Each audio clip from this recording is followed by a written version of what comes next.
Listo, Andrés. Listo. Listo, entonces, como les decía, vamos a ver Dios entrena un campeón y vamos a iniciar con 1 Corintios 9, desde el verso 24. Entonces, para quienes tienen la Biblia, pues ojalá la puedan ir mirando. Y empecemos con esa primera diapositiva, Mayuri, mientras yo voy contándoles, voy narrándoles este texto. Entonces dice, el verso 24 dice, no se dan cuenta de que en una carrera todos corren, pero solo una persona se lleva el premio. Así que corran para ganar. Todos los atletas se entrenan con disciplina. Lo hacen para ganar un premio que se desvanecerá, pero nosotros lo hacemos por un premio eterno. Por eso yo corro cada paso con propósito. No solo doy golpes al aire, disciplino mi cuerpo como lo hace un atleta. Lo entreno para que haga lo que debe hacer. De lo contrario, temo que después de predicarles a otros, yo mismo quede descalificado. Entonces aquí vemos una imagen y voy a contarles, voy a darles un poquito como el contexto. En los deportes y en muchos ámbitos de competencia, pues se ha cultivado la cultura de que lo importante no es ganar, sino que lo importante es participar. O lo importante, como de pronto es ahora una moda, lo importante es el aprendizaje y eso está bien. Sí, de una u otra forma, es una cultura que no es contraproducente, es bueno, en cierto sentido, es una buena cultura.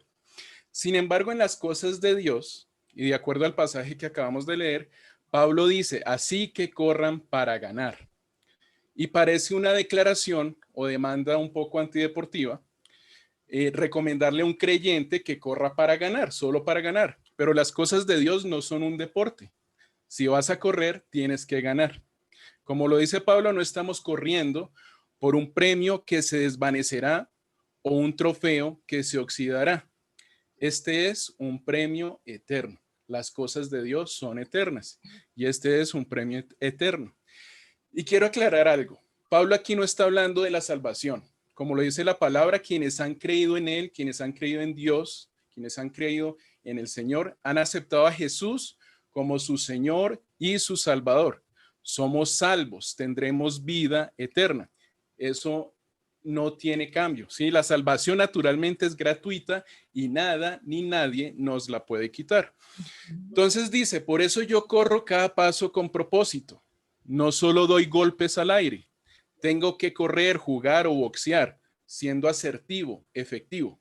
Cada paso, cada golpe es una escala a la victoria en las cosas de Dios, una victoria espiritual.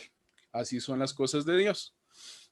Ahora, aquí estamos hablando de una recompensa que recibiremos no solo de acuerdo a nuestro comportamiento, sino una recompensa por aquello que estamos haciendo con lo que Dios nos ha dado aquí en la tierra, ¿sí? Con las cosas que Dios nos ha dado.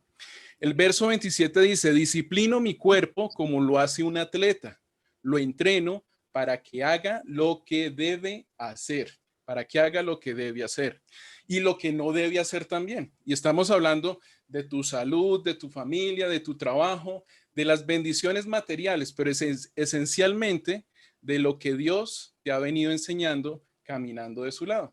Prácticamente también de lo que has venido aprendiendo en estas reuniones. Entonces, voy a hacerles unas preguntas. ¿Qué estás haciendo con lo que has aprendido de Dios? ¿Estás confiando más en Él y en sus planes de prosperidad y esperanza? ¿Estás dependiendo más de Él, de su poder, de su soberanía? ¿Tu fe se ha venido fortaleciendo y desarrollando durante todo este tiempo? ¿Le estás compartiendo a otros de todo esto que has aprendido? Ahora, ¿por qué este pasaje de 1 Corintios 9, del 24 al 27, que fue el que leímos, utiliza la ilustración del deporte y las competencias o justas, como lo dicen los periodistas? Pablo está utilizando una ilustración que los corintios conocían a la perfección, que era el deporte y los juegos. Recordemos que Corinto fue una polis y ahí estamos viendo geográficamente lo que es Corinto y ahí voy a explicarles exactamente qué es eso que estamos viendo. Entonces recordemos que Corinto fue una polis o ciudad tanto de la Grecia antigua como actual. O sea, todavía Corinto existe. Ubicada en el istmo, ¿sí? Es un istmo que lleva su mismo nombre. Es la parte más estrecha de ese relieve. Entonces, este istmo, su parte más estrecha de la imagen, es algo similar al istmo de Panamá, más o menos, por así decirlo. Panamá también es un istmo. Está entre la península del Peloponeso, que es la parte izquierda de la imagen que vemos, y la Grecia continental que está a la derecha. Entonces, resulta que en este lugar y en toda Grecia se celebraban los Juegos Panhelénicos, ¿sí? Que eran 4 certámenes o contiendas importantes en la antigua Grecia. El más importante eran los Juegos Olímpicos, que se llevaban a cabo cada 4 años en Olimpia, en honor a Zeus, y el segundo eran los Juegos Ísmicos, que eran los Juegos que se celebraban cada 2 años en el Istmo de Corinto, o sea, en ese estrecho, en honor a Poseidón y a las Oceánidas, perdón. Algo muy interesante en el apóstol Pablo es que le hablaba a las iglesias, a sus discípulos y a quienes les enseñaba, no solo en el contexto que él dominaba, en el lenguaje que él dominaba o las palabras que él dominaba, sino sobre todo en el lenguaje que los demás le pudieran entender. Por eso él a los corintios les hablaba con este lenguaje de deportes.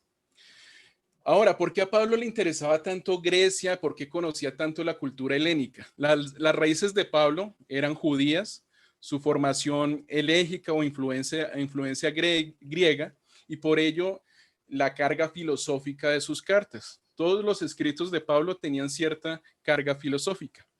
Y políticamente era un ciudadano romano, como lo vimos en alguna reunión anterior.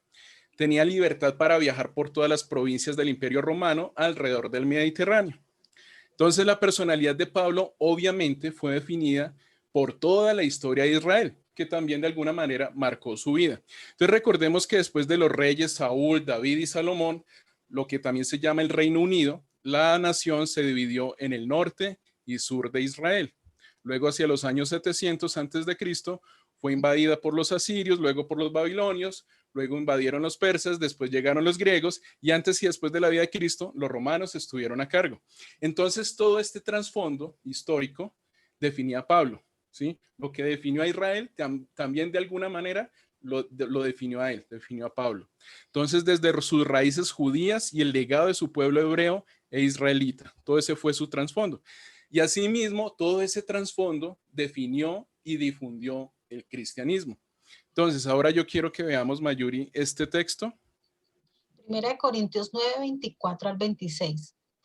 ¿No se dan cuenta de que en una carrera todos corren, pero solo una persona se lleva el premio? Así que corran para ganar. Por eso yo corro cada paso con propósito. No solo doy golpes al aire. Entonces, este es un extracto del texto que acabamos de leer, del texto que leímos inicialmente. Y continuando al siguiente capítulo, miremos cómo Pablo recuerda sus raíces en lo que vamos a leer ahora, pero se mantiene en la misma enseñanza. Ahora, quiero aclararles una cosa. A veces los capítulos no quiere decir que al cambiar de capítulo cambie de tema. A veces un capítulo, como en este caso el capítulo 9, va ligado con el capítulo 10. Y miren lo que viene acá. Entonces, Mayuri. Amados hermanos, no quiero que se olviden de lo que les sucedió a nuestros antepasados hace mucho tiempo en el desierto. Todos fueron guiados por una nube que iba delante de ellos y todos caminaron a través del mar sobre tierra seca. Bueno, yo creo que esto lo recuerdan, esto les suena familiar porque lo vimos en temas anteriores. Todos fueron guiados por una nube que iba delante de ellos y todos caminaron a través del mar sobre tierra seca. Entonces vemos la siguiente imagen, Mayuri. ¿Me haces el favor? Eso. Entonces ahí es cuando los israelitas están atravesando el Mar Rojo o como también se le dice, el Mar de los Juncos. Esos son digamos, son algunos puntos que los eruditos pues todavía tienen como en discusión. Y continúa el texto. Todos ellos, esto es en el verso 2, todos ellos fueron bautizados en la nube y en el mar, como seguidores de Moisés. Todos comieron el mismo alimento espiritual. Y esto lo dice Pablo en 1 Corintios 10. Esto es Nuevo Testamento, pero recordemos cómo lo dice el Éxodo en el Antiguo Testamento. Entonces, ¿me haces el favor, Mayuri? El Señor iba delante de ellos y los guiaba durante el día mediante una columna de nube y les daba luz durante la noche con una columna de fuego. Esto les permitía viajar de día y de noche. El Señor nunca quitó de su lugar delante de ellos la columna de nube ni la columna de fuego. Ujú. Amén. Bueno, entonces el Mar Rojo se abre para que los israelitas puedan cruzar. Y en el Éxodo 14, esto es el siguiente capítulo del Éxodo. Luego Moisés extendió la mano sobre el mar y el Señor abrió un camino a través de las aguas mediante un fuerte viento oriental. El viento sopló durante toda la noche y transformó el lecho del mar en tierra seca. Entonces el pueblo de Israel cruzó por en medio del mar caminando sobre tierra seca, con muros de agua a cada lado. Exacto. Bueno, y ahora miremos algo muy bonito y muy especial que sigue ya en el Nuevo Testamento, precisamente del texto que estamos leyendo de Pablo, en 1 Corintios 10:4. Y todos bebieron la misma agua espiritual, pues bebieron de la roca espiritual que viajaba con ellos, y esa roca era Cristo. Amén. Entonces, miren, este pasaje de 1 Corintios 10, Dios Padre está implícito. O sea, ahí no lo menciona explícitamente Pablo, pero está implícito. Y me encanta cómo explícitamente menciona al Espíritu a través del viento, ¿sí? Porque aquí dice, bebieron de la misma agua espiritual.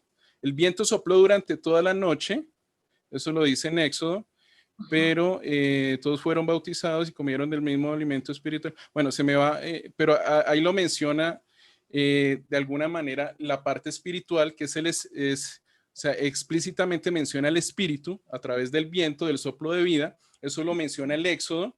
Y miremos cómo acá Pablo menciona a Jesús a través de la roca, ¿sí? Que viajaba con ellos y esa roca era Cristo. Entonces, ese mismo alito o soplo de vida, que también se dice ruaj en hebreo, ¿sí?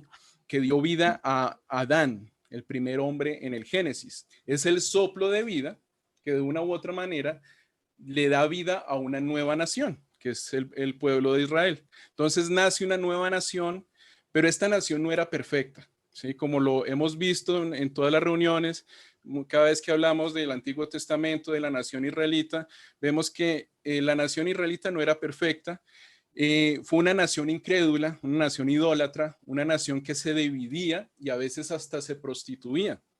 Y Pablo lo dice en 1 Corintios 10:5, dice, sin embargo, Dios no se agradó con la mayoría de ellos y sus cuerpos fueron dispersados por el desierto.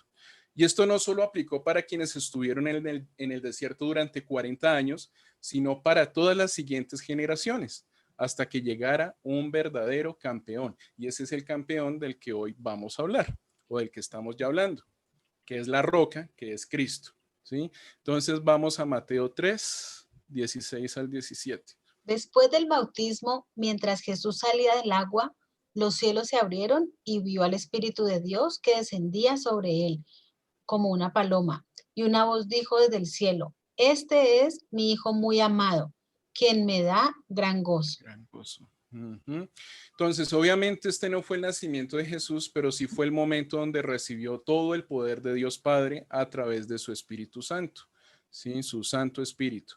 Y de igual manera que el pueblo israelita, Jesús fue sometido a duras pruebas y con el diablo al lado. O sea, esto no lo tuvieron que soportar los israelitas. Los israelitas tuvieron a Moisés, tuvieron a Aarón y se tuvieron a sí mismos, pero no tuvieron al diablo ahí con ellos. Jesús sí. Entonces, durante 40 días en el desierto, esa fue la prueba de Jesús. Y leamos en Mateo 4, 1 al 2, mayor. Luego el Espíritu llevó a Jesús al desierto para que allí lo tentara el diablo. Durante 40 días y 40 noches ayunó y después tuvo mucha hambre. Entonces, quizá pensamos que Jesús solo tuvo 40 días en el desierto, no 40 años como los israelitas. El problema es que los israelitas no pasaban ni siquiera un día sin equivocarse, un día sin cometer errores, un día, de alguna manera, como nosotros lo decimos, no pasaban un día sin embarrarla, ¿sí? Y tal cual como nosotros lo hacemos. Nosotros no pasamos un día sin cometer algún error, sin embarrarla. Entonces, ellos no tuvieron 40 años de pruebas, sino 40 años de oportunidades. Y eso es algo que nosotros tenemos que entender. Dios a los israelitas no les dio pruebas solamente, sino también muchas oportunidades. Ahora leamos el texto siguiente, Mayuri. Vete de aquí, Satanás, le dijo Jesús, porque las escrituras dicen, adora al Señor tu Dios y sírvele únicamente a Él. Entonces el diablo se fue y llegaron ángeles a cuidar a Jesús. Uh-huh. Y miren esto tan bonito. Retomando la ilustración deportiva que Pablo hacía en 1 Corintios 9, cuando un atleta gana, viene un séquito de personas, o sea, vienen muchas personas para festejar y celebrar con ese atleta su triunfo, ¿sí? Porque es el campeón. Entonces todos quieren festejar y celebrar con él su victoria. Entonces me encanta también como el libro de Hebreos, que es otro libro del Nuevo Testamento, y durante mucho tiempo se pensó que era un libro de autoría de Pablo, porque maneja una forma literaria muy similar a las cartas de Pablo, y mantiene esta metáfora de Cristo como el campeón. Entonces leamos Hebreos 12, 1 al 2, Mayuri. Por lo tanto, ya que estamos rodeados por una enorme multitud de testigos de la vida de fe, quitémonos todo peso que nos impida correr, especialmente el pecado que tan fácilmente nos hace tropezar, y corramos con perseverancia la carrera que Dios nos ha puesto por delante. Ese es el lunes. Ahora la siguiente diapositiva, Mayuri. Esto lo hacemos al fijar la mirada en Jesús, el campeón que inicia y perfecciona nuestra fe. Debido al gozo que le esperaba, Jesús soportó la cruz sin importarle la vergüenza que ésta representaba. Ahora está sentado en el lugar de honor junto al trono de Dios. Amén. Ahora está sentado en el lugar de honor junto al trono de Dios, lo que se merece todo un campeón. Y nuestro campeón, que también es nuestro varón perfecto, porque él no vino como algunos judíos pensaban, es que tú has venido a abolir la ley. Y él lo dice, yo no he venido a abolir la ley, sino a cumplirla. Lo dice en Mateo 5:17. Entonces, después de salir del desierto, Jesús con todo el poder de los cielos inicia su ministerio. ¿Sí? Y miren esto tan bonito como lo relata Mateo. Mateo 4:23, Mayuri. Jesús viajó por toda la región de Galilea, enseñando en las sinagogas, anunciando la buena noticia del reino y sanando a la gente de toda clase de enfermedades y dolencias. Amén. Se los leo en otra traducción, en otra versión. Dice, y recorrió Jesús toda Galilea, enseñando en las sinagogas de ellos y predicando el evangelio del reino y sanando toda enfermedad y toda dolencia en el pueblo. ¿Sí? Entonces, veamos que aquí hay tres palabras que son clave. Una es enseñando, predicando y sanando. ¿Sí? Enseñando y predicando el evangelio del reino y sanando toda enfermedad, toda dolencia en el pueblo. Ahora, como lo decíamos en la reunión anterior, esas dolencias, esas enfermedades no necesariamente eran enfermedades físicas. Podrían y pueden ser enfermedades mentales, enfermedades del corazón, amargura, enojo, rabia, culpa, tantas cosas que a veces sentimos por cosas que no hemos sanado. En Mateo 9:35 dice, recorría Jesús todas las ciudades y aldeas, enseñando en las sinagogas de ellos y predicando el evangelio del reino y sanando toda enfermedad y toda dolencia en el pueblo. Es un texto en otro capítulo, el anterior era el 4, este es el 9, pero mantenía a Jesús haciendo su ministerio. Y ahora pasemos a Éxodo 15:26, Mayuri. Les dijo, si ustedes escuchan atentamente la voz del Señor su Dios y hacen lo que es correcto ante sus ojos, obedeciendo sus mandatos y cumpliendo todos sus decretos, porque yo soy el Señor quien los sana. Amén. Entonces, esto es lo que Dios les había dejado a los israelitas, pero de alguna manera esto es lo que Dios ha dejado a través de generaciones y generaciones, a través de toda la Biblia, a través del Antiguo Testamento y a través del Nuevo Testamento, tanto de los reyes, de los profetas, de los jueces en el Antiguo Testamento y obviamente a través de Jesús y los discípulos. Entonces, hay personas allá afuera que necesitan reposo, que necesitan descanso, que necesitan sanidad en sus vidas, que necesitan nuevas oportunidades, así como quizá las necesitaban los israelitas también. Personas que necesitan un campeón que les enseñe a ganar esta carrera. Y obviamente ese campeón es Jesús. Y recordemos que en el siguiente texto, en el siguiente verso de este mismo capítulo, lee por favor, Mayuri. Y llegaron a Elim 12, perdón, y llegaron a Elim, donde habían 12 fuentes de aguas y 70 palmeras, y acompañaron allí junto a las aguas. Y acamparon allí junto a las aguas. Entonces veamos que es un momento, un tiempo, un espacio de descanso, de refrigerio. Entonces las fuentes de agua y las palmeras hablan de eso, de refrigerio, de reposo, descanso. Y esto pinta un cuadro, o sea, este es un oasis en medio del desierto. O sea, a veces nosotros nos sentimos así, que estamos como en medio de un desierto, pero Dios a través de su Hijo amado y a través de su Espíritu Santo en nosotros, encontramos ese reposo, ese descanso. Entonces ahora, algo que Jesús entendió claramente es que su ministerio no podía llevarlo a cabo solo, no podía ejecutar y gestionar solo. ¿Sí? O sea, él como todo un líder, él no podía gestionar solo. Él entendió que un campeón necesitaba de un verdadero equipo. Entonces, el campeón necesitaba apóstoles y es lo que vamos a ver acá. Lucas 6. En aquellos días él fue al monte a orar y pasó la noche orando a Dios. Y cuando era de día, llamó a sus discípulos y escogió a 12 de ellos, a los cuales también llamó apóstoles. Y esas son las fuentes de agua, 12 fuentes de agua. O sea, de alguna manera todos nosotros somos fuentes de agua, porque a través de esas fuentes de agua es que nosotros podemos llevarles descanso, reposo, sanidad a otras personas. Y la palabra dice que la mies es mucha, hacen falta obreros. Entonces leamos el siguiente texto, Mayuri. Después de estas cosas, designó el Señor también a otros 70, a quienes envió de dos en dos delante de él a toda ciudad y lugar donde él había de ir. Y les decía, la mies es a la verdad es mucha, mas los obreros pocos. Por tanto, rogad al Señor de la mies que envíe obreros a su mies. La mies. La mies es la cosecha, La ¿sí? cosecha. Hay demasiada cosecha por recoger. Y de alguna manera en el contexto al que yo me quiero referir es que hay muchas personas allá afuera necesitadas, muchas personas que necesitan de una voz de aliento, de una voz de ánimo, una voz de reposo, una voz de refrigerio. Y ya para terminar, quiero que leamos el siguiente texto, Mayuri, Filipenses 3. No quiero decir, 12. no quiero decir que ya haya logrado estas cosas ni que ya haya alcanzado la perfección, pero sigo adelante a fin de hacer mía esa perfección para la cual Cristo Jesús primeramente me hizo suyo.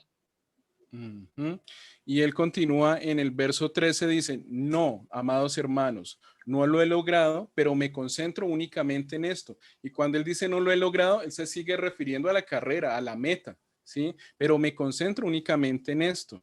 Olvido el pasado y fijo la mirada en lo que tengo por delante y así avanzo hasta llegar al final de la carrera para recibir el premio celestial al cual Dios nos llama por medio de Cristo Jesús. Esa es la meta, alcanzar a otros, llevarle lo que Dios nos ha dado a otros, compartir este mensaje, este tipo de mensajes, compartir lo que está en la misma palabra, compartirlo a otros a través de un WhatsApp, a través de una red social, compartirle a otros de las buenas cosas de Dios, de las buenas noticias de Dios.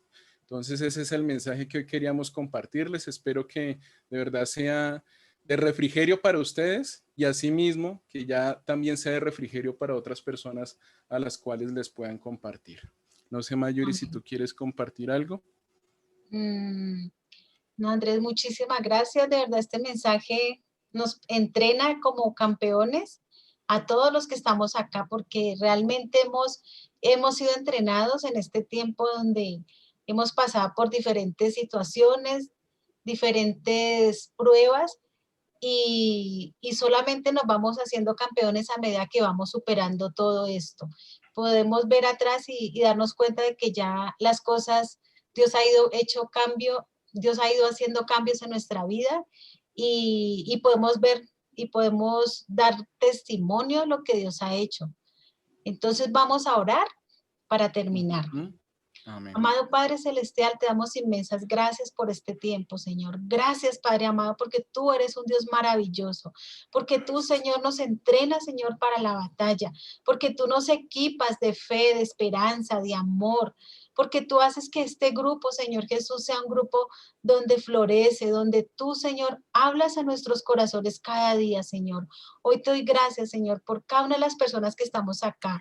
Gracias, Padre, porque tú, Señor, eres el que tiene el control de todo. Porque hoy venimos ante ti, Señor, para decirte, estamos cansados, estamos cargados. Y tú dices, Señor, en tu palabra que vengan a mí todos los que están cansados y cargados, que yo los haré descansar.